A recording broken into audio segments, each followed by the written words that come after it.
when you start looking at building a workforce and you start looking at the workforce challenges that we were having, and I'm sitting back and I'm thinking about the applicant pool and I'm going through all these applicants and I'm like, what are we missing? Because none of these applicants have our community's vested interest at heart. They don't owe Clayton County anything. Their allegiance to the organization, their allegiance to this community, it's about what can you do for me versus this jurisdiction or that jurisdiction, or most of the time it boils down to who calls them first, right? So it's like whoever gets to me first wins. The lottery of me, the applicant.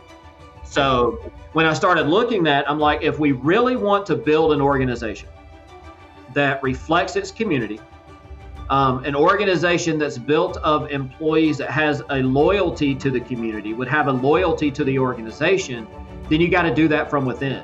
And what better way to go do that than the public school system? You've got, 30,000 kids sitting in a public school system that are just trying to figure out what they want to do with life. What am I going to do after high school?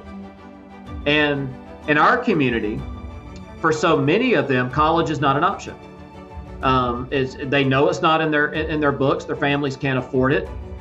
Maybe they're struggling in school and their grades aren't going to allow it. There's a myriad of things that can contribute to why someone may not seek post-secondary education, going into college, whether it's a trade school or whatever it may be.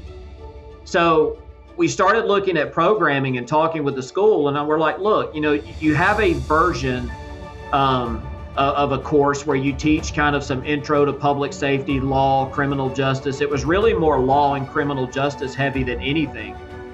So we started talking with one of my commissioners here who was a student liaison at the school system. And I said, look, I really want to bring a program in that teaches these young men and women about the fire service, how to be fire and EMS. And then let's create pathway programs leveraging the existing CTAE programs, your career technical agricultural engineering programs that exist within most public school systems. They all have high school to trade type programming where you can get certifications in high school to enter the workforce or get a leg up in a trade school. So how do we leverage that?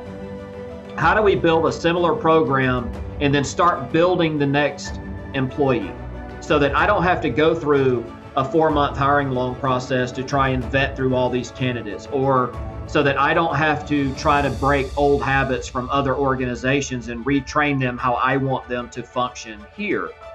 And so as I started thinking about it and working with the school system, it just became a no-brainer. Let's start building them out of the high school system.